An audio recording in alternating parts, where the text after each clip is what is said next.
What do Barack Obama, Malala Yousafzai, Nelson Mandela, and the European Union have in common? Worked it out yet? Well, apart from anything else, they have all won the Nobel Peace Prize. The Nobel Peace Prize exists to promote peace and reconciliation in the world, and sometimes the choices of people to receive that prize have been controversial, but that's what it exists to do, to promote peace and reconciliation in the world, to make the world a better place.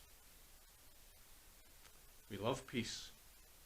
We want to see a world that lives in peace. I know lots of people who would run a mile rather than get involved in any kind of conflict. It just makes them so uncomfortable. They would avoid it. We love peace. Jesus tells us to be peacemakers, which is more than just loving peace. We are to be agents of peace and reconciliation in the world. Now, this is not about winning a Nobel Peace Prize. This is about our ordinary relationships with our families and our friends and in our communities and our churches. To be people who will promote peace and love peace. Now, we're told after lockdown that life is going to be better and our communities are going to be better places because we've learned so much during lockdown about how to be better people. Well, here is one quality that we could learn that would make our communities certainly better places, but it's tough. How do we react when someone offends us? How do we deal with someone who falls out with us? Well, the natural instinct is to want to get our own back. Revenge and retaliation are the ways in which we often want to go. Or the first step in the making up has to belong to somebody else. I'm not getting any better with them until they apologise to me, is the kind of way that we often think. And families and friendships have fallen apart because nobody's made the first move and because nobody would budge. And so the peace has gone. And communities have suffered in the same kind of way, that people have fallen out and nobody has taken the first step to make peace or reconciliation. And so communities have become places of conflict. And if we're being honest, churches are not any better in this regard and have fallen apart because of exactly the same thing.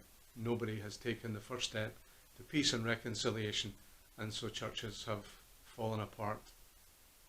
And on a world scale, people have preferred to conflict and violence and war to solve their disputes or their problems.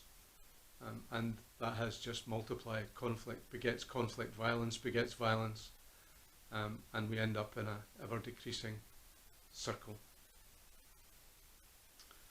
So peacemaking, it's a tough thing. It's a tough thing to do. It's a tough ask that Jesus has of us here, that we should be peacemakers. And yet God is a God of peace and reconciliation. When Jesus died on the cross, the gospel tells us that God was reconciling the world to himself, reconciling us as wayward people, bringing us back and making peace with us. And we become agents of peace and reconciliation in that regard when we tell people that story, so that other people can become reconciled with God through hearing the gospel of the Lord Jesus. We become agents of reconciliation in other ways too when we take the first step to make peace with someone who has offended us, or we listen to other people who are looking for reconciliation. We become agents of peace and reconciliation when we bring people together. But that's a tough thing to do, tough ask to make. But we have a choice to make.